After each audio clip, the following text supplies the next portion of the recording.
श्री स्वामी समर्थ दत्ताश्री किचनमध्ये तुमचे मनपूर्वक स्वागत आहे। तर आज आपण आपल्या किचनमध्ये बनवणार आहोत माव्याचे गुलाबजाम। अगदी लग्नात मिळताना तसेच झालेले आहेत। तेथे मी प्रथम पाक करून घेणार आहे।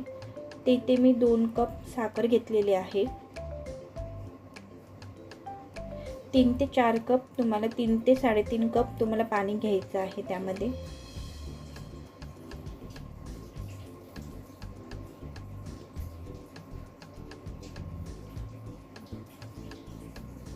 तर साखर आपल्याला पूर्ण इथे विरघळून घ्यायची आहे। छान असा बॉईल आला पाहिजे, अशा प्रमाणाने आपल्याला विरघळून घ्यायची आहे साखर।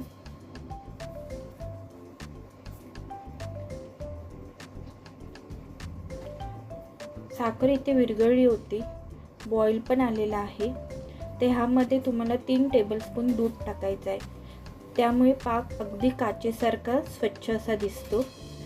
3 टेबलस्पून दूध टाकायचं आहे। दूध टाकल्यामुळे साखरेमध्ये जी मलटी असेल ती वरती येईल आणि अशा पद्धतीने तुम्हाला साईडने काढून टाकायची आहे। तर ही मलटी आपल्याला फेकून द्यायची आहे। ह्या पद्धतीने जर तुम्ही पाक बनवाल तर पाक तुमचा अगदी पाण्यासारखं एकदम छान आणि क्लिअर असा असेल। दूध टाकल्यामुळे साखरेमधली मलटी वरती येते। तर छान आपल्याला एक तरी पाक नाही बनवायचा, पण चिकट असा पाक बनवायचा आहे। हाताला एकदम असा चिकट लागला पाहिजे, अशा पद्धतीने आपल्याला हे तोपर्यंत बॉईल करून घ्यायचं आहे। ते इथे पाक तयार झालेला आहे, तुम्ही बघू शकता। पाक एकदम स्वच्छ पाण्यासारखा दिसत आहे। हाताला चिपचिप असं लागला पाहिजे, अशा प्रकारे आपल्याला पाक बनवून तयार करायचा आहे। एक तार बनवू नका, त्यामुळे नंतर गुलाबजामुन टाकलं तर साईडने साखरेची एक अशी साखरेची हे तयार होईल। ते पाक असा चिपचिप असा तयार करून घेतलेला आहे मी, आणि हा पाक पूर्ण गाळून घ्यायचा आहे आपल्याला। तिथे मी पाक गाळून घेतलेला आहे, त्यामध्ये मी थोडंसं केसर टाकलेलं आहे आणि 2 वेलची टाकलेली आहे। तुम्ही वेलची पूर्ण अशी बारीक हे करून टाकू शकता, मी अख्ख्याच वेलच्या थोड्याशा ठेचून टाकलेल्या आहेत। जर तुम्हाला रोजचा फ्लेवर आवडत असेल तर रोज वॉटर देखील तुम्ही टाकू शकता। ते आपला पाक रेडी आहे।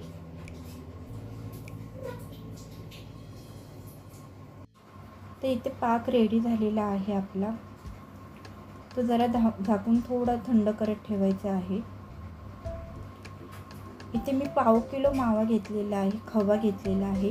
जर तुम्हाला गुलाबजामचा खवा भेटत असेल तर अतिउत्तम। इथे मी साधा खवा घेतलेला आहे। फ्रेश घ्या, फ्रीजमध्ये ठेवू नका, आणल्या करा। जर फ्रीजमध्ये ठेवलात तर त्याला पाणी सुटेल। तर हा मिक्सरमध्ये आपल्याला ग्राइंड करून घ्यायचा आहे मावा।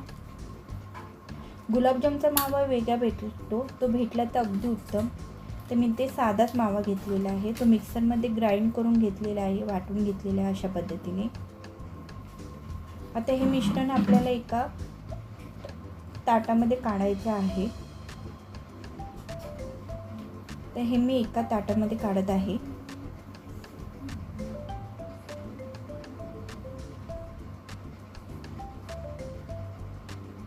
तर त्यामध्ये मी इथे बारीक रवा घेतलेला आहे। बारीक रवा मोजून 3 टेबलस्पून तुम्हाला रवा टाकायचा आहे। बारीक 3 टेबलस्पून रवा टाकायचा आहे यामध्ये।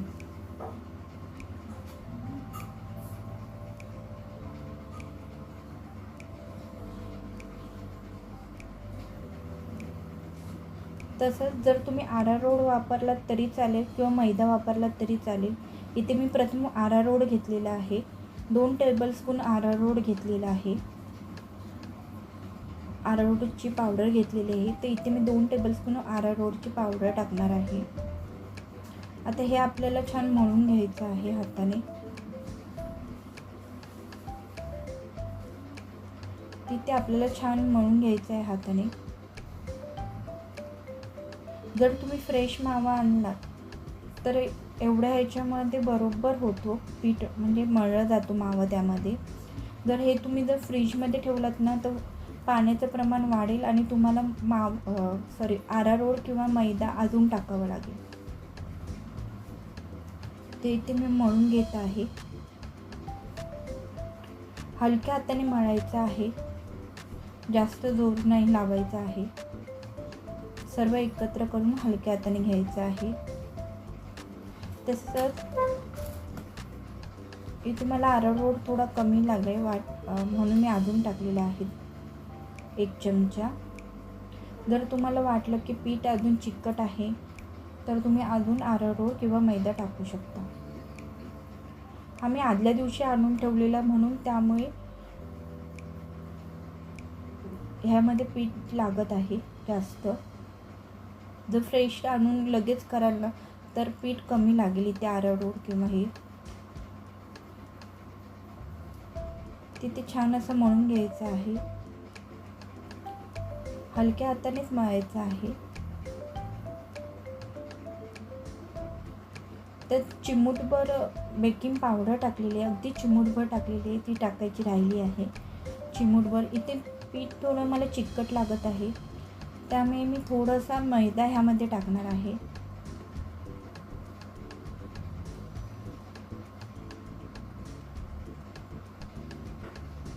जवळजवळ 1 TSP मी मैदा टाकणार आहे यामध्ये.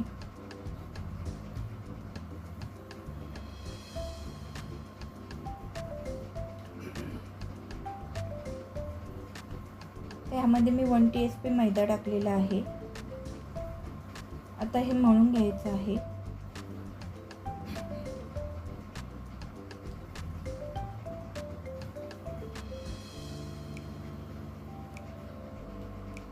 तिथे छान असं मळून झालेलं आहे.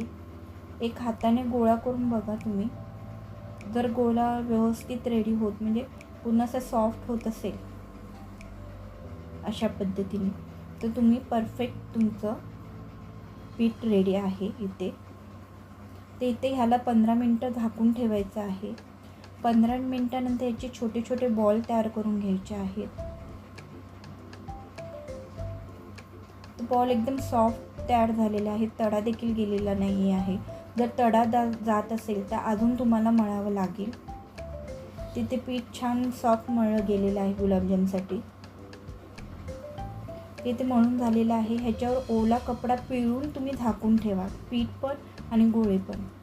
तिथे मी तेल तापत ठेवलेलं आहे. एक छोटासा गोळा त्यामध्ये टाकायचा आहे. तेल एकदम सणसणीत तापवायचं नाही आपल्याला. गोळा टाकला की तो हळूहळू वर आला पाहिजे. जर लगेच वर आला की तुमचं तेल जास्त तापलं आहे. जर हळूहळू वर येत असेल की तुमचं तेल एकदम परफेक्ट तापलेलं आहे. मग त्यामध्ये तुम्ही थोडे थोडे गोळे टाकून तळून घ्यायचे आहे. साधारण 7 ते 8च गोळे ह्यामध्ये टाकायचे आहेत, भरपूर टाकू नका, ते गोळे थोडे फुलतात.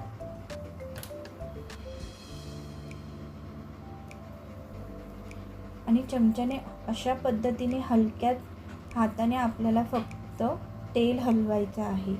अशा पद्धतीने सारखे पलटायचे, त्याला उचलायचे नाहीत गुलाबजामला. हलक्या हाताने फक्त तेल हलवायचं आहे.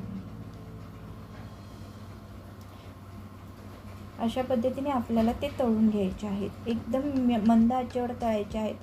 मंदपेक्षा थोडीशी फ्लेम जर वाढवली तरी चालेल, पण एकदम फास्ट ह्याच्यावर तुम्ही तळू नका, त्याच्यामुळे ते आतमध्ये कच्चे राहतील आणि पाक आतमध्ये जाणार नाही.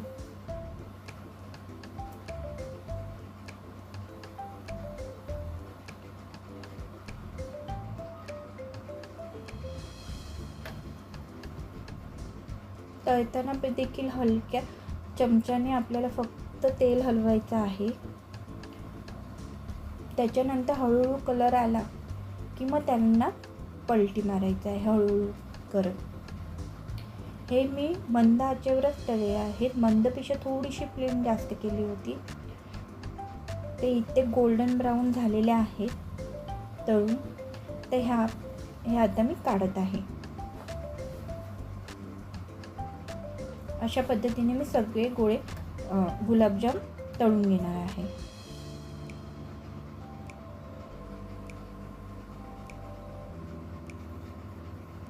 कलर देखील अगदी सुंदर आलेला आहे, तुम्ही पाहू शकता. तर एक गोळा मी तुम्हाला टाकून दाखवत आहे. तेल गरम झालेलं आहे. हे तर अशा पद्धतीने आपल्याला गुलाबजाम नाही तळायचे आहेत. ते थोडं तळून आले पाहिजे. तेल थोडं थंड झालं पाहिजे. त्याच्यानंतर हळूहळू गोळावरती आला पाहिजे. त्याच्यानंतर तळायचे आहेत. तर अशा प्रकारे मी गुलाबजाम तळून घेत आहे. पाकात टाकताना देखील पाक थोडा थंड झाला पाहिजे. एकदम गरम गरम पाकामध्ये गरम गरम गुलाबजाम टाकू नका. इथे पाक थंड झाला आहे. गुलाबजाम देखील थोडेसे थंड झाले आहेत. त्याच्यानंतर मी ह्यामध्ये टाकत आहे. एकदम थंड नको. जर पाक गरम असेल तर गुलाबजाम थंड करून तुम्ही त्यामध्ये टाका, आणि जर पाक थंड असेल तर गुलाबजाम गरम टाका. अशा प्रकारे मुरत ठेवायचे आहे. तर इथे मी रात्री केलेले आहे आणि सकाळी तुम्हाला दाखवत आहे. किती छान गुलाबजाम झाले आहे. पाक देखील आतमध्ये मुरला आहे.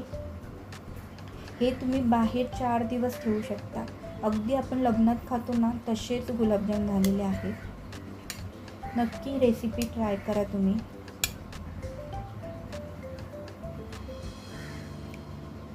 आणि खूप टेस्टी लागतात. जसे आपण लग्नात खातो तसे. जर ही रेसिपी आवडली असेल नक्की लाईक करा, शेअर करा आणि माझ्या चॅनलला सबस्क्राईब करा. थँक्यू.